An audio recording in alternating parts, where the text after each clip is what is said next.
Hi friends, welcome to our channel. Brahmamudi serial next ఎపిసోడ్లో ఏం జరగబోతోందో ఈ వీడియోలో చూసి తెలుసుకుందాం. రేపే లాయర్ని పిలిపించి ఆస్తి పంపకాలు చేయిస్తాను అని అన్న సుభాష్. అసలేం జరిగింది అని తెలుసుకోవడానికి ఈ వీడియోని స్కిప్ చేయకుండా ఎండ్ వరకు చూసేయండి. ఇందిరాదేవి నిద్రపోయిన తర్వాత కావ్య రాజ్ గదికి వెళ్తుంది. అక్కడ రాజ్ కావ్యని చూసి ఆశ్చర్యపోతాడు. ఇదేంటి నా గదికి వచ్చావు అని అంటాడు. అప్పుడు కావ్య మరింకెక్కడికి వెళ్ళాలి అని రాజ్ని అసలు పట్టించుకోకుండా రాజ్ని పక్కకి తోసేసి గదిలోకి వెళ్ళిపోయి నిద్రపోతుంది.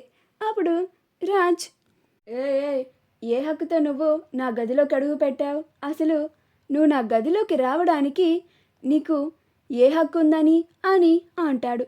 అప్పుడు కావ్య, నాక మీ భార్య అనే హక్కుతో నేను ఈ గదిలోకి అడుగు పెట్టాను అని అంటుంది.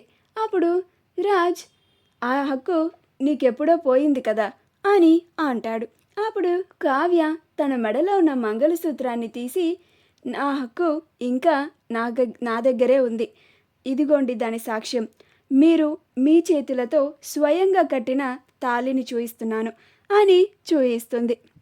చాలా, ఇంతకన్నా ఇంకేమన్నా సాక్ష్యాలు కావాలా మీకు అని అంటుంది. అప్పుడు రాజ్, ఆ తాళిని నేను మా కుటుంబ సభ్యులు బలవంతం మీద నీ మెడలో కట్టాను, అంతేకాని నువ్వంటే ఇష్టపడి కానీ నిన్ను భార్యగా అంగీకరించినట్టు కాదు. నువ్వు నాకు ఏమీ కావు, నీకు నాకు ఎలాంటి సంబంధం లేదు అని అంటాడు. అప్పుడు కావ్య, నా మనసేం బాగాలేదండి, నేను ఇప్పుడు మీతో గొడవ పడలేను, దయచేసి మీరు వెళ్ళి పడుకోండి అని అంటుంది. అప్పుడు రాజ్, మాకు మాత్రం వేరే టెన్షన్లు లేవనుకుంటున్నావా ఏంటి? దానికి తోడు ఇదొకటి నా ప్రాణానికి అని అనుకుంటూ వెళ్ళి పడుకుంటాడు. మరుసటి రోజు అపర్ణ, ప్రకాశం, సుభాష్లు హాల్లో కూర్చుంటారు. అలా ధాన్యలక్ష్మి, రుద్రాణిలు ఇద్దరు అనుకుని మరీ ప్లాన్ వేసి మరీ ఈరోజు ఎలాగైనా సరే, ఎంత రచ్చ చేసైనా సరే ఆస్తి పంపకాలు చేయించాలి అని గొడవ వేసుకుందామని ఇద్దరు కలిసి వస్తూ ఉంటారు. కావ్య అప్పుడే ఇందిరాదేవికి తన గదిలో కాఫీ ఇచ్చి వస్తూ ఉంటుంది. అలా ధాన్యలక్ష్మి తన చేతిలో ఉన్న విడాకుల పత్రాలను తీసుకొని వచ్చి ప్రకాశం దగ్గరికి వచ్చి, ఏవండి, ఇదిగోండి పత్రాలు తీసుకోండి అని అంటోంది. అప్పుడు ప్రకాశం, ఇవేంటే అని తీసి ఓపెన్ చేస్తాడు. అవి తీసి చూడంగానే ఆశ్చర్యపోతాడు. అప్పుడు సుభాష్, ఏంట్రావి అని అంటాడు.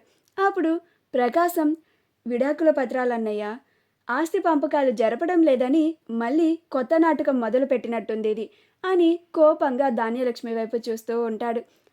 అప్పుడు ధాన్యలక్ష్మి, అవునండి, నేను కోరుకున్నట్లుగా మాకు మా ఆస్తి వాటా ఇవ్వకపోతే నేను నా భర్తకి విడాకులు ఇచ్చి ఈ ఇంట్లో నుంచి వెళ్ళిపోదామని సిద్ధపడ్డాను అని అంటుంది. ఇప్పటికే నేను ఈ ఇంట్లో ఆస్తి పంపకాలు జరపడానికి ఎన్నో పోరాటాలు చేశాను. నేను వేరే కుంపటి పెట్టి నేనొక్కదాన్ని వండుకున్నా కానీ ఎవరూ నన్ను పట్టించుకోలేదు. నేను ప్రాణాలు తీసుకోవడానికి సిద్ధపడినా కానీ ఎవరికి లెక్క లేకుండా పోయింది. అందుకే నేను ఇంకా ఆస్తి పంపకాలు చేయకపోతే నేను నా మొగుడికి తక్షణమే విడాకులు ఇచ్చి ఈ ఇంట్లో నుంచి బయటికి అడుగుపెట్టి వెళ్ళిపోవడానికి సిద్ధపడ్డాను అని అంటుంది. అప్పుడు కావ్య, ఏంటి చిన్నత్తయ్య ఇది? తాతయ్య గారికి అసలే ఆరోగ్యం బాగోలేదు కదా, తాతయ్య గారు ఒక పక్కన హాస్పిటల్లో ఉన్నారని కొంచెం కూడా మీకు ఇంగిత జ్ఞానం లేదా? మీ ఆస్తి పంపకాలు మీకు వచ్చేస్తే చాలా. అసలు ఇలాంటి పరిస్థితుల్లో మీరు అమ్మమ్మ గారికి ధైర్యం చెప్పాల్సింది పోయి ఇంకా మీరు ఆవిడని బాధ పెట్టేలాగా ఎందుకు ఇలా చేస్తున్నారు? అసలు మీకేమైంది చిన్నత్తయ్య అని అంటుంది. అప్పుడు ప్రకాశం, దానిక ఈ మధ్య రుద్రాణి అనే దెయ్యం పట్టిందిలేమ్మా, అందుకే మనిషి ప్రవర్తించినట్లుగా కాకుండా ఒక మృగంలాగా ప్రవర్తిస్తోంది అని అంటాడు. అప్పుడు రుద్రాణి, ఇప్పుడు నేను కూడా చెప్తున్నాను, నేను చేయని దానికి నన్ను చాలా మాటలు అన్నారు, ఇంకా నేను ఈ ఇంట్లో ఉండాలని అనుకోవడం లేదు.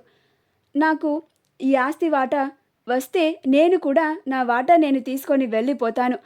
ఆస్తి పంపకాలు ఎట్టి పరిస్థితుల్లో మీరు చేయాల్సిందే, చేసి తీరాల్సిందే అని అంటుంది. అప్పుడు ప్రకాశం, సరే, నువ్వు కూడా ఈ ఇంట్లో నుంచి వెళ్ళిపో, నీకు ఆస్తి వాటా లేదు, ఏమీ లేదు. నీ మీ నీకు మాకు ఏం సంబంధం ఉందని నీకు ఆస్తి వాటా ఇవ్వాలి అని అంటాడు. ఇక ధాన్యం, నువ్వా విడాకులిచ్చి వెళ్ళిపోతావా? సరే సంతకం చేసేస్తాను, వెళ్ళిపోయే ఇంట్లో నుంచి. నీలాంటి దానితో కాపురం చేయడం కన్నా వదిలించుకోవడమే మిన్న అని అంటాడు. అప్పుడు రుద్రాణి, అదేంటన్నయ్యా, ఈ ఇంటి కూతురిగా నా వాటా నాకు వస్తుంది కదా, నా వాటా నాకు ఇచ్చి తీరాల్సిందే, ఆస్తి పంపకాలు మీరు చేయాల్సిందే అని అంటుంది. అప్పుడు సుభాష్కి చాలా కోపం వచ్చి అప్పటి వరకు ఓపిక పట్టి ఇలాంటి మృగాలతో కలిసి ఉండడం కన్నా ఆస్తి పంపకాలు చేసి వదిలించుకోవడమే బెటర్.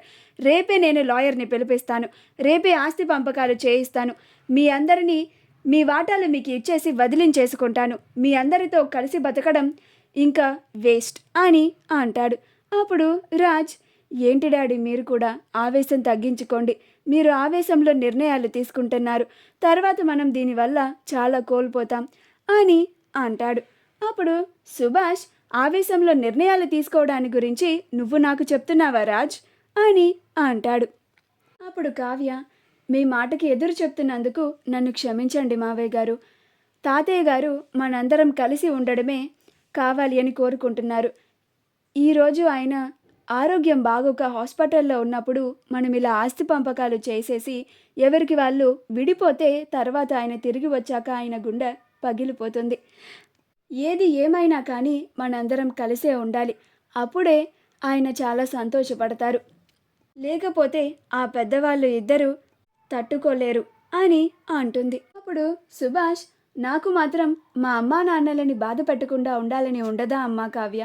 ఇన్నాళ్ళు నేను మా అమ్మా నాన్నలని బాధ పెట్టకూడదని, వాళ్ళ కోరిక మేరకు ఇంతకాలం అందరూ ఉమ్మడిగా బతకాలనే ఒక్క నిర్ణయంతోనే ఈ రుద్రాణి ధాన్యలక్ష్మి ఎన్ని గొడవలు చేసినా నేను మౌనంగా ఉన్నాను.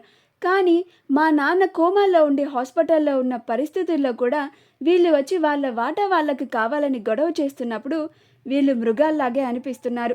ఇలాంటి వాళ్ళతో కలిసి ఉండడం వేస్ట్ అమ్మా కావ్య. మన దారి మనం చూసుకుంటే మనకే మంచిది, లేకపోతే వీళ్ళు మనల్ని ప్రతి క్షణం ఏదో ఒకటి అంటూ మనశ్శాంతిగా బ్రతకనివ్వరమ్మా కావ్య అని అంటాడు. అప్పుడు కావ్య, అది కాదు మావయ్య గారు, అమ్మమ్మ తాతయ్య గారుల తర్వాత ఈ ఇంటికి పెద్ద మీరే కదా, మీరే ఇలా ఆవేశంలో కోప్పడి ఇలా ఆస్తి పంపకాలు జరిపేస్తాను అని కోపంలో ఆవేశంలో నిర్ణయం తీసుకుంటే కుదరదు కదా మావయ్య గారు. ఇప్పుడు మీరు తీసుకున్న ఈ నిర్ణయం వల్ల ఆ పెద్దవాళ్ళు ఏమైపోతారో ఒక్కసారి ఆలోచించండి మావయ్య గారు అని అంటుంది.